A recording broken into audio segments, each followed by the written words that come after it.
This is a mirror transmission. This is a spoken companion to a written piece. The text is working through clarity and structure. This audio works through tone, pacing, and silence. They are not meant to match word for word. They meet as mirrors. You don't need to follow the words. Let them pass through and notice what remains aware.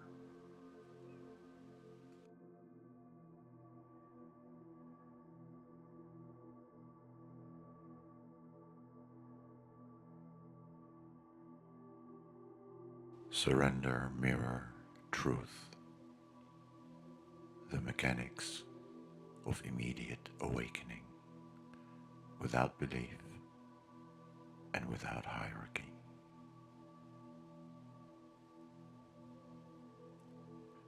True surrender is not submission.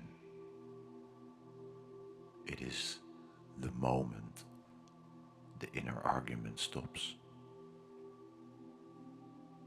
Not because it was resolved, but because it ran out of fuel.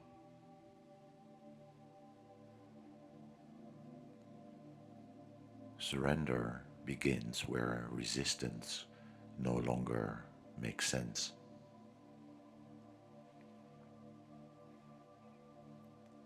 Not because life suddenly looks pleasant or fair, but because the fight against what is collapses under its own weight.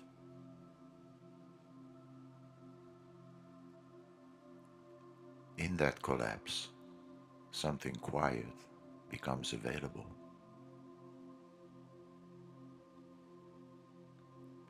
It's not mystical nor dramatic. It's just unmistakably present.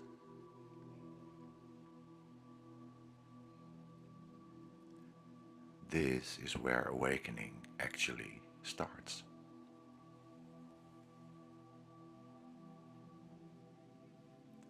Not as an achievement, a belief system, new identity.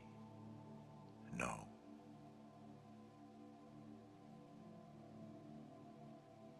Nothing like that. Nothing like something called the awakened one.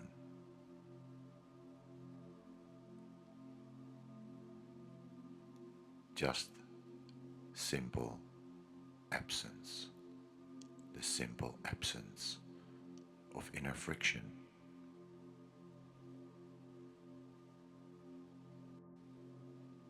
Surrender is not passivity. It is often misunderstood as giving up, agreeing, or approving of circumstances. But it's none of those.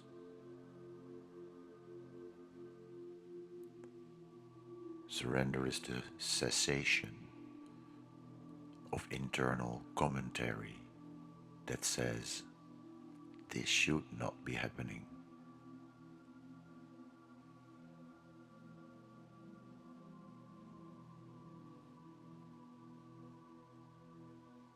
You may still act, speak. You may still change circumstances. But the compulsive narrator, the one that insists reality must justify itself, that one, it falls silent.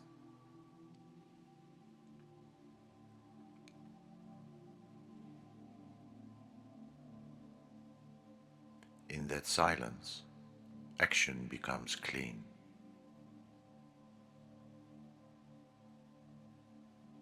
No controller, no manager, no spiritual costume.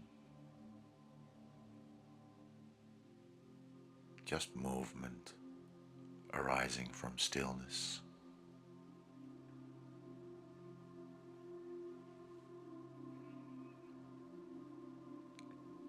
The mirror principle is this: nothing is added, yet everything is revealed.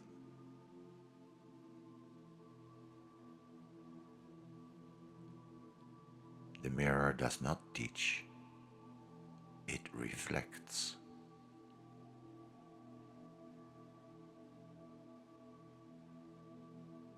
This is why it is so effective and sometimes also so uncomfortable.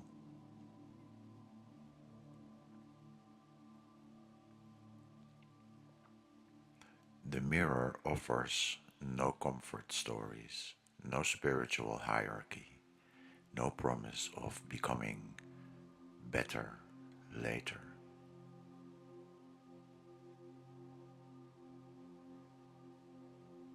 It simply shows what is already operating. Thoughts, beliefs, identifications, resistance.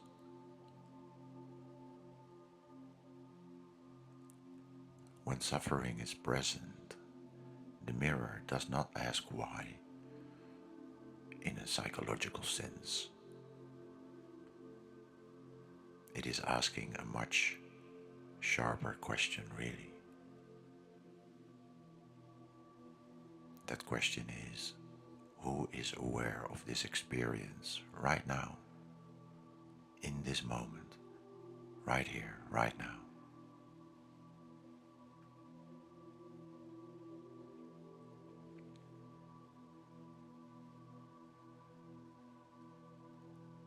Not who understands it, not who can explain it,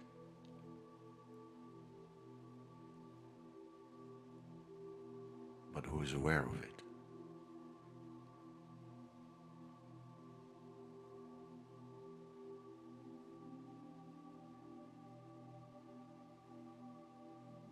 Who is aware of it?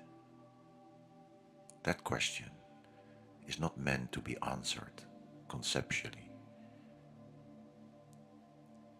Any conceptual answer misses the point.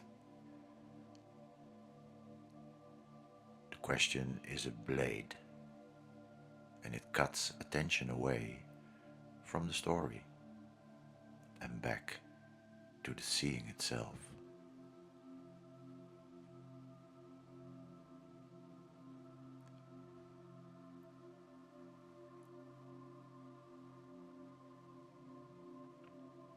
And when that happens, something subtle but decisive is shifting.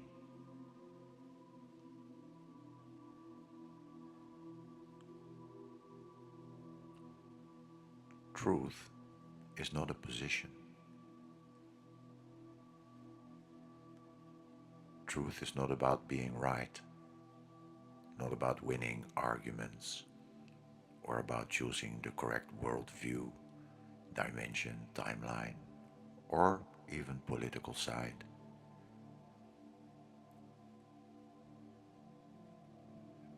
Truth is what remains when interpretation drops.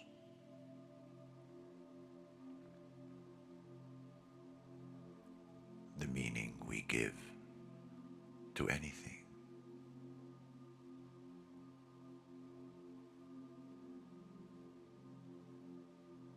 At every level of consciousness, 3D, 4D, or any other label that people enjoy using, the impulse is the same: to share what is seen. That impulse is natural, but it does not mean one must save, awaken, correct, or protect others. There is really no mission to fix the dream. There is only noticing that it is a dream.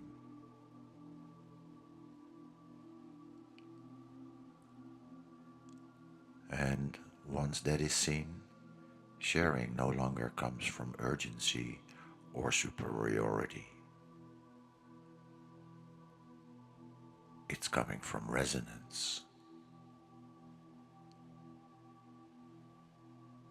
You speak because you speak, not because someone must change.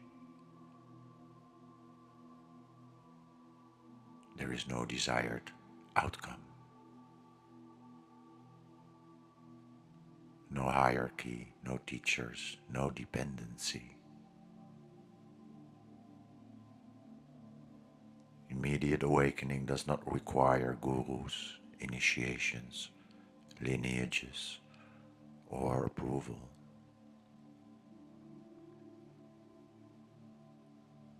Anything that creates dependency only delays recognition. And that's not because teachers are wrong, but because truth can really not be outsourced. Nobody can own truth.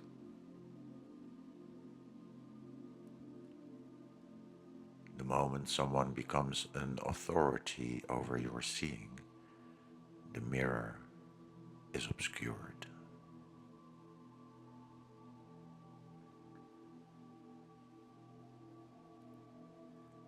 The direct path is simple, but not easy for the mind. Stop trying to improve the person.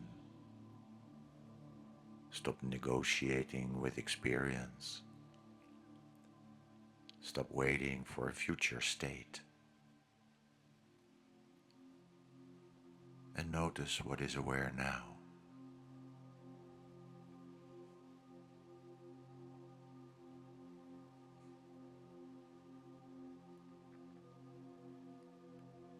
That awareness is not personal. It was present before the story of me, and it will remain when the story ends.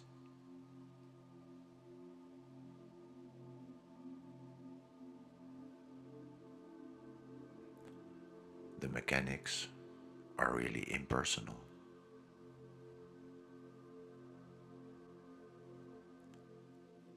Awakening is not moral. It is not spiritual in the decorative sense, and it's not a reward. It is mechanical, precise. Resistance creates friction. Friction creates suffering.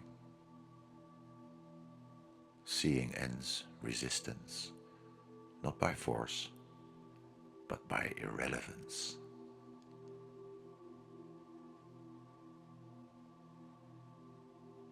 It is really, really smart, intelligent.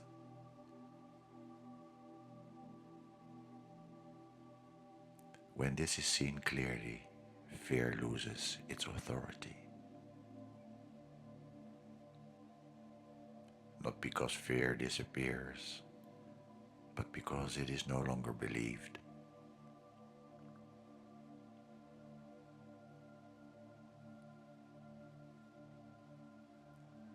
Creation then shifts, not through effort, but through perception.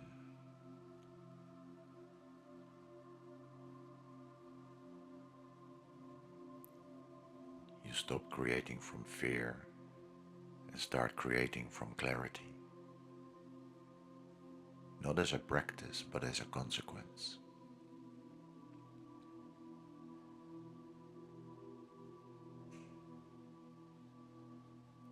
This is not a path. It's a pause. Nothing needs to be accumulated. Nothing needs to be purified. Nothing needs to be transcended later. Just this.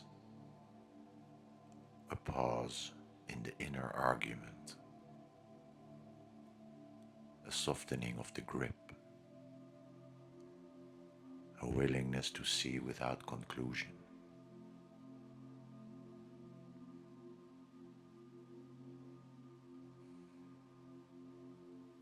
And that pause is enough.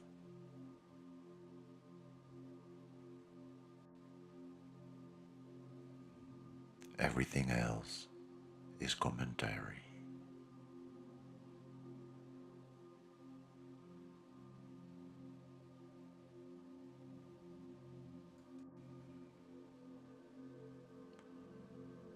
There is nothing to conclude, nothing to carry forward. If something in you softened while listening, well, that did not come from the words. The words only pointed. Now notice what is aware. Notice what is aware now that the pointing has stopped.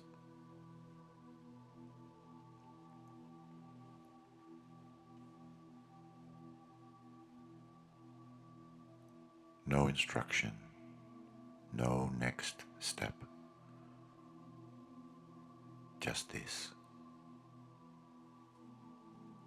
Whatever is aware right now was here before this began.